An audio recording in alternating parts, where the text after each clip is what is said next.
வருகின்ற பொழுது சீதையார்.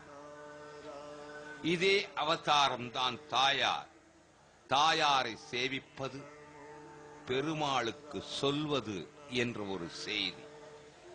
அரங்கநாதன் திருக்கோயிலிலே கர்ப்ப கிரகத்திலே உற்சவமூர்த்தியான தாயாரை தரிசித்த பின்னர் மூலவர் என்ற வகையில் 2 தாயார்களின் தரிசனத்தை பக்தர்கள் கண்டு களிக்கலாம். இதில் ஒருவர் அந்நிய மதத்தினரால் படையெடுப்புக்கு பின்னர் அங்கு பிரதிஷ்டை செய்யப்பட்டவர்.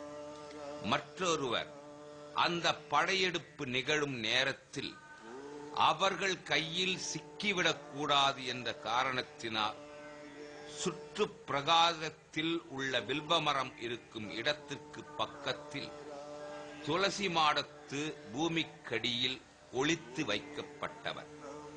அந்நியர் படையெடுப்பு முடிந்த பின்னர் பூமியில் இருந்த தாயாரை தேடி பார்த்தனராம். ஆனால் அவரை காணாமல் வருந்தி பின்னர் வேறொரு தாயாரை தயாரித்து பிரதிஷ்டை செய்தனராம். இவ்வாறு செய்தும் ஸ்ரீரங்கநாதர் முதலியவரது உற்சவ மூர்த்திகள் எடுத்துச் செல்லப்பட்டிருந்தவை திரும்பி வந்த பின்னரே முதல் நாயகியார் தோன்றினர் என்று சொல்வது உண்டு. அதனால் அவரையும் பழையபடி அவரது ஸ்தானத்திலேயே பிரதிஷ்டை செய்து வைத்தனராம். நாச்சியார் சேவை செய்து மஞ்சள் காப்பு பெற்று விமான பிரதட்சணம் செய்து இன்றைய நிலையிலே இன்னும் சற்று நேரத்திலே அந்த வைகுண்ட வாசல் திறக்கப்படுகின்றது. தியான நிலையிலே இதை சிந்தித்து பார்க்கின்ற பொழுது எந்த வைகுண்ட வாசல் திறக்கப்படுகின்றது என்றதொரு வினா எழுகின்றது. இதயம் மூடாதே, இறையருள் கிட்டாது. பரிபூரண சரணாகதி ஒன்றே என்று பகவானை நினை. அவனை அனைத்தையும் சரண் செய். பகவானே, வேண்டத்தக்கது அறிவோய் நீ என்ற வேண்டுதலை வை. அவனிடம் சரண் புகு. அவன் அனைத்தையும் பார்த்துக் கொள்வான் என்ற வைராக்கியமும் திட நம்பிக்கையும் வை என்று வைத்தால் நேரடி ஒளிபரப்பாக படைப்பது அகில நன்மைக்காக, அகில மக்களின் மேன்மைக்காக. இரவியர் மணிநெடும் தேரோடும் இவரோ, இறையவர் 11 விடையரும் இவரோ. இவருக்கும் ஒரு அழகு. இந்த நெய்ப்பந்தத்தை இப்பொழுது பார்க்கின்றோம். என்ன அழகு! பழங்காலத்திலே இது மிகப்பெரிய பெருமையாக இருக்கும். மின்சாரமே இல்லாத காலத்தில் இந்த விளக்குகள் அழகாக காட்சி தந்திருக்கும். ஆனால் இப்பொழுது அதே பெருமையை தருவதை பார்க்கின்றோம். இன்னும் ஒரு அழகை பார்க்கின்றோம். இங்கே ஒரு மிகச்சிறந்த சிறப்பை நம்மால் காண முடிகின்றது. ஒவ்வொருவருக்கும் மரியாதை செய்யப்படுகின்றது. அந்த மரியாதை செய்யப்படுகின்ற போது ஒவ்வொருவரும் தன்னுடைய நிலையிலே அந்த மரியாதையை முறையாக பெறுகின்றார்கள். இந்த மரியாதை செய்யப்படுகின்ற போது நாம் ஒரு நிலையை காணுகின்றோம். சொன்னா ஆச்சாரியனாலே நாம் உஜ்ஜீவிக்கப்பட்டு பரமபதத்தை அடைகிறோமே, அதுதான் தெளிவு செம்பு திருநாடு.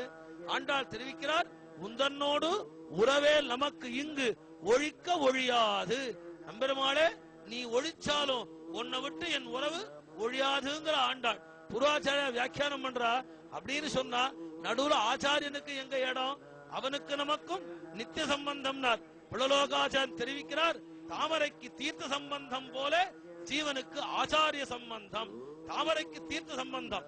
தாமரையானது சூரியன் உதிச்சால் புட்பிக்கிறது, இது இயற்கை. ஆனால் அந்த தாமரையானது தீர்த்தத்தில் இல்லாத நலத்திலே இருந்ததனால் அந்த சூரியனாலேயே கருகும். ஆக தாமரை தீர்த்த சம்பந்தத்தோட இருந்து சூரியன் உதிச்சால் புட்பிக்குமா போல ஜீவனுக்கு ஆச்சாரிய சம்பந்தம் முக்கியம்ங்கிறார்.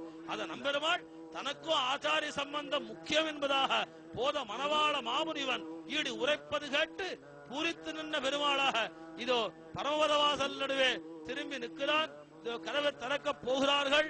எம்பெருமான் சேவிக்க எல்லா ஜனங்களும் கண்கொட்டாம காத்துக் கொண்டு இருக்கிறார்கள்.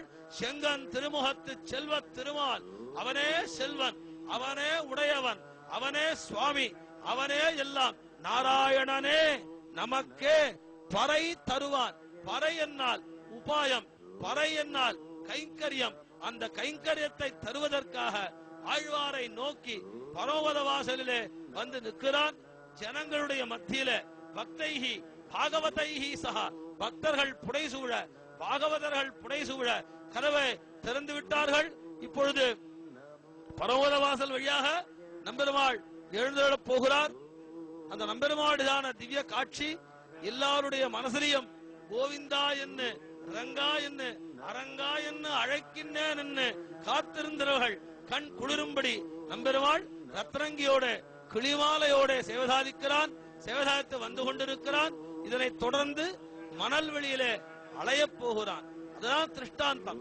நம்பெருமாளுடைய ஒவ்வொரு அசைவும் சாஸ்திரம் இல்லாத கிடையாது.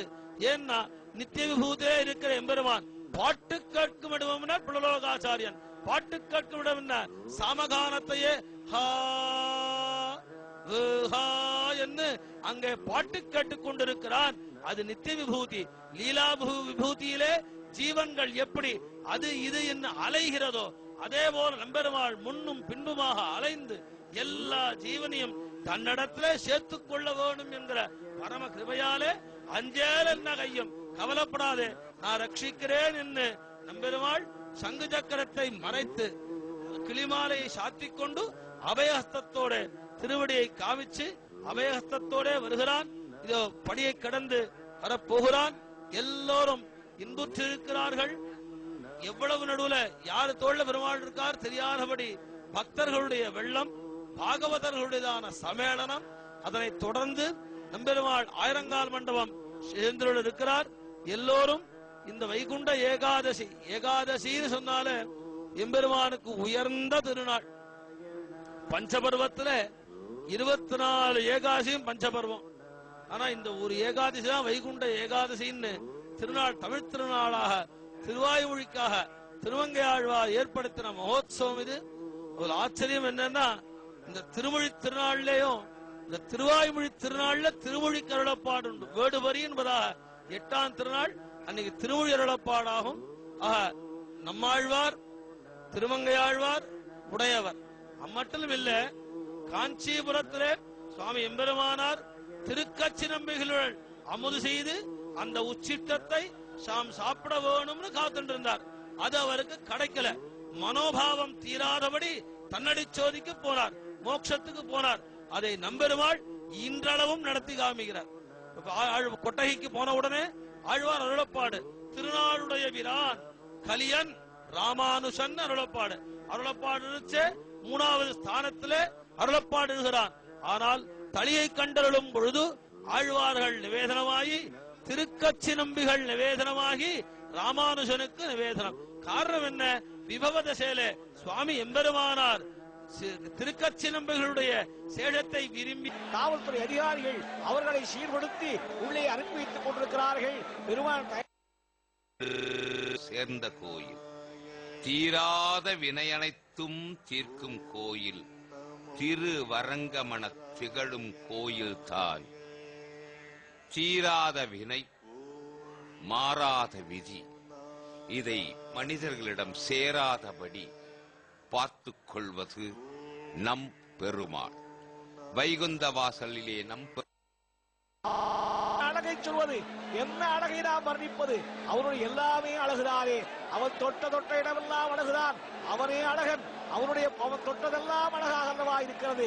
அப்படிப்பட்ட அழகு, அப்படிப்பட்ட அழகு.